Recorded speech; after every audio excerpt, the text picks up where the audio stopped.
Меня зовут Саня, и здесь только быстрые обзоры и долгие стримы. И сегодня мы будем с вами рассказывать друг другу о наших эмоциях по поводу планшета Honor V6.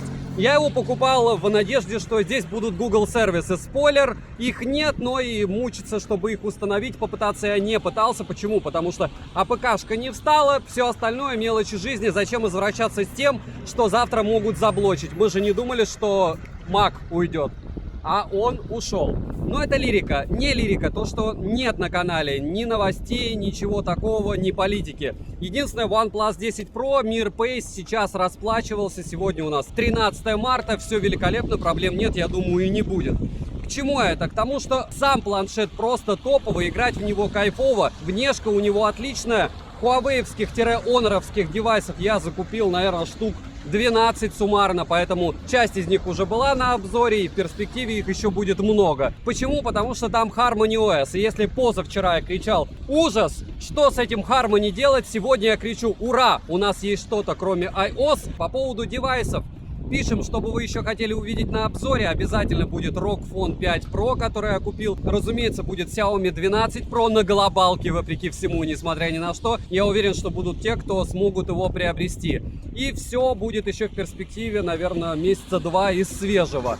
А дальше уже будет возможность завозить или нет, посмотрим. Если не будет, будут наушники, не соскучимся. Следующий момент. Не забываем в телеграм-канал взаимопомощи подписываться по ссылке в описании. Там я буду выкидывать обзоры после того, как YouTube заблочат. Плюс в ВК, я думаю, его точно не заблочат. В группе, пожалуйста, добавляйтесь. Тоже ссылка в описании. И чтобы вы понимали, учитывая лютый расфокус входа, он был в 1080p 60 fps. В принципе, на основную камеру этот планшет может снимать свободно в 4К 30 fps. Но, как вы понимаете, камера здесь не лучшая. И сегодня, вопреки всему, несмотря ни на что, мы с вами будем тестировать хоноровский девайс. Это дело я еще успел купить, по-моему, за 29 тысяч. Возможно, можно еще во время того, как вы смотрите ролик, это дело все приобрести, потому что Honor цены, в принципе, не поднял. Так же, как Huawei, что-то кто-то сгреб, Sony сгребли все, я ничего не успел купить, но у них и так ценник был конский. Что здесь интересного? 2К экран, Kirin 985, это топ, поддержка стилуса Honor Magic Pencil и название модели. Очень похоже это все на Huawei-овский планшет. Вообще, в принципе, всем планшеты похожи, но Honor Huawei это фактически плюс-минус один и тот же бренд. Больше всего меня интересует, я думаю, как и вас, это наличие всех сервисов. Рамки довольно крупные, планшет довольно малых габаритов. Он всего 10,4 дюйма, и это удобно. 13-мегапиксельная камера. Основную камеру я вижу, что здесь есть микрофон, что удобно. Разумеется, слот, скорее всего, под только карту памяти, потому что я покупаю в основном только Wi-Fi-овские устройства. Здесь мы видим, что можно запихать карту памяти, и здесь есть возможность в каких-то моделях, скорее всего, запихать еще и симку. По рамкам видите все сами, по мне довольно крупные они, конечно. Переориентация моментально без проблем. Пока по ощущениям все круто, но это лирика. Не лирика, это блок питания и кабель для зарядки. Смотрим, где он и как спрятан. Кабель довольно длинный, с Type-C на USB-A. И блок зарядки максимально экономный на 22,5 Вт, но и не габаритный с другой стороны. Все это дело прячем. Документацию, гарантийный талон смотреть не будем, а вот то, что здесь есть переходник с Type-C на мини-джек, это круто. То есть о людях подумали, пусть это стоит там $1, если покупать на Али. Но все равно мелочь, а приятно. Понятно, нет чехла, кто-то приобретал, наверное, это все по предзаказу. Им дарили и чехлы, и клавиатуры, но это не про меня.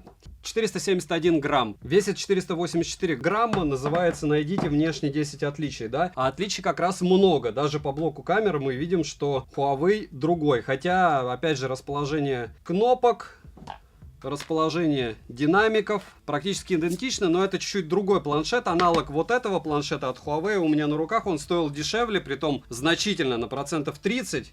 И на него тоже будет обзор, но уже потом. Ширина этого планшета 155 мм с блоком камер 10 мм.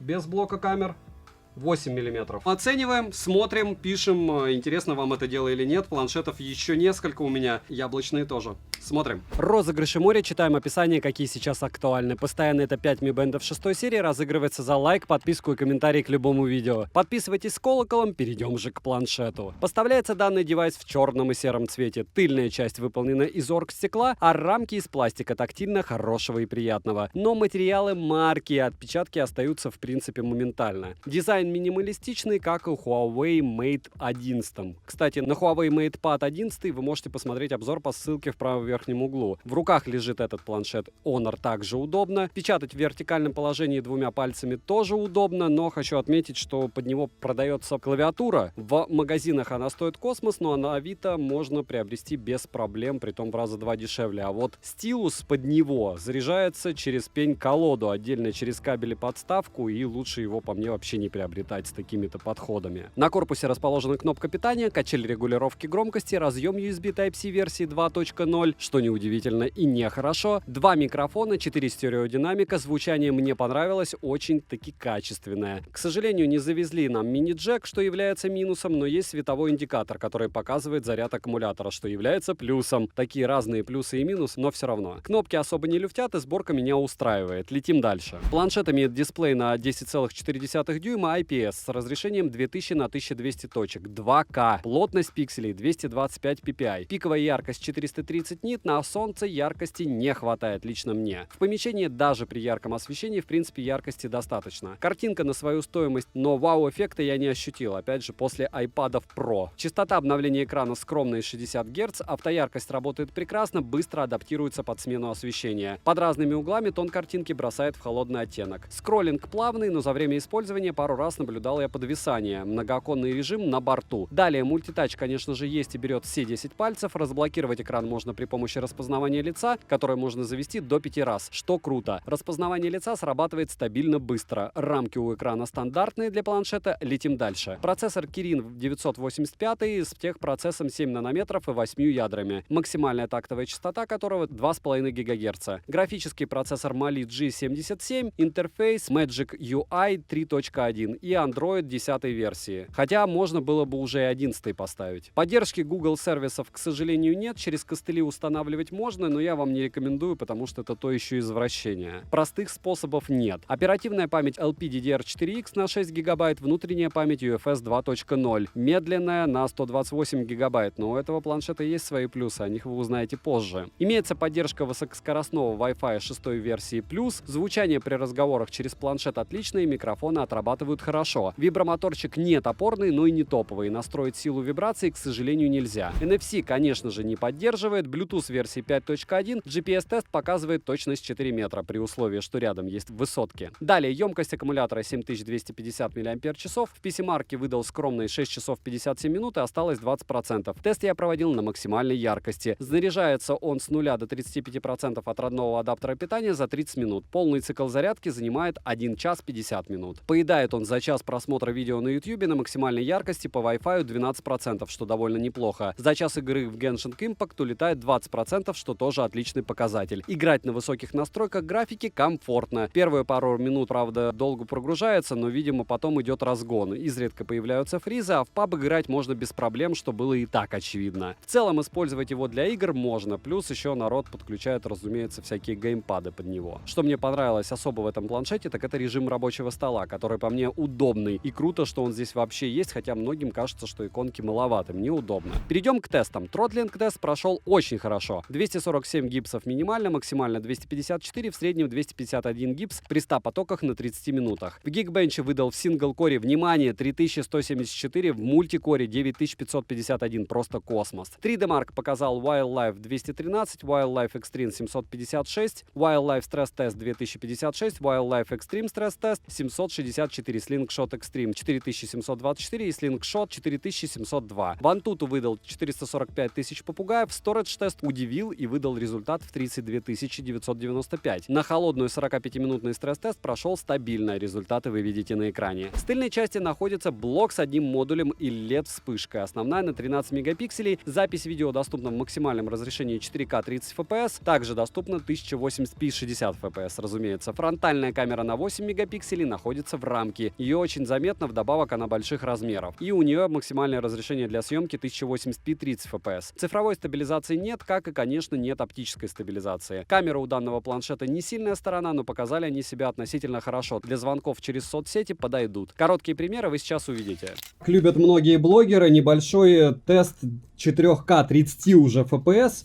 Но в помещении. В помещении будет вот так он снимать. И сказать, что суперский, я не скажу. С одной стороны. С другой стороны, если вы поставите его, допустим, и будете сами разговаривать, вам этого должно хватить. Мне не нравится здесь автофокус, поэтому я никоим образом не планирую его суперски тестировать.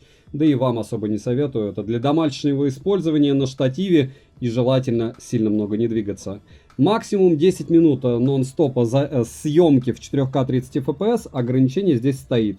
X, сейчас проверим, X10. Ну, они бесполезны даже в помещении, в котором великолепное просто освещение студийное, я здесь записываю. Не все фонтанно. Немного теста фронтальной камеры в идеальных условиях. Почему? Потому что здесь всего 1080p, 30 fps. Самое главное для нас что? Роллинг-шаттера нет, как я вижу, легкие фризы при съемке. То есть я говорю, и только после, наверное, 1,5 секунд появляется шевеление губ в экране. Насколько хорошо все работает, ну, я не знаю, давайте проверим вот так. Раз, два, три, елочка, гори. Даже стаб работает, заметьте. Но я думаю, что вряд ли кто-то будет ходить и разговаривать по нему. Хотя это тоже возможно. В принципе, я считаю, что более чем достойная фронталка. Ну, у Huawei супер плохого-то и не бывает. Вопреки всему, несмотря ни на что, 1080p 60 fps, не радость, тоже подфризивает. Я не знаю, как вы видите в YouTube после всего рендера, но во время записи видно не очень хорошо. Максимум X10. Здесь все решает, как говорится, железо внутри, экран. Минусы: нет мини-джека. При работе с ним, я, как уже говорил, были заметны подвисания. Даже при просмотре YouTube иногда бывают микрофризы. Но опять же говорю, я, наверное, все-таки избалован яблочными девайсами. А для Huawei это все-таки неплохо. Скользкие марки и материалы тоже отнесу к минусам, хотя дизайн неплохой. И, разумеется, нет никаких Google сервисов. Это огромный таки минус. Все равно, несмотря ни на что и вопреки всему. Тем более Honor уже отдельный бренд. Цена по ссылке в описании к видео. Именно по этой причине я его обозревал. За 29 тысяч рублей можно было купить. В телеграм-канале скидок я его скидывал. Более чем адекватный ценник. Если переводить в доллары, это просто мечта. Если будет что-то подобное, обязательно скину в телегу. Редко что там постю, потому что выгодного осталось мало. Но рано или поздно все наладится. Я во всяком случае в это верю и надеюсь, вы тоже будете верить. Так что подписывайтесь на телеграм-канал скидок, подписывайтесь на телеграм-канал взаимопомощи, обязательно на Дзен-канал и на группу в ВК. Я тоже везде там постю ролики. И резюмирую слегка грустно, опять же, съемкой на него. Если вы умудритесь, как и я, купить его в районе 29 тысяч рублей, если вы сейчас смотрите этот ролик и курс как-то не улетел непонятно куда, если у вас есть долларовая карта и вы знаете, как в баксах покупать на Али, welcome, планшет вот такой. На Тмоле запас еще остался. Как часто и как много они будут его выкидывать, вопрос дня. Я успел, смотрел перед тем, как выгружать ролик, они еще были. Разгонять ничего не буду. Почему? Потому что планшеты — это всегда специфические девайсы. Нужны они вам или нет, думайте сами. Потому что есть телевизоры, есть ноутбуки, есть телефоны с огромными экранами. И нужен ли вам планшет — это вопрос дня. Они поэтому и остались, потому что в принципе они не так многим и нужны. Ну что вы туда можете сделать? Можете закидать туда много фильмов, можете установить игры и играть, потому что он не супер огромный. Но если у вас нет сценария работы, допустим, подключения клавиатуры, либо сценария, при котором вы любите лежать на диване и просматривать фильмы, то он вам не нужен. Если же эти сценарии присутствуют, то планшет более чем отличный за свой ценник сегодня. Вчера я бы вам сказал, купите бэушный iPad. Сегодня я вам так не скажу. Поэтому девайсу однозначно да. Пишем в комментариях, чтобы вы еще хотели увидеть на обзоре. Добра и удачи вам, дорогие друзья.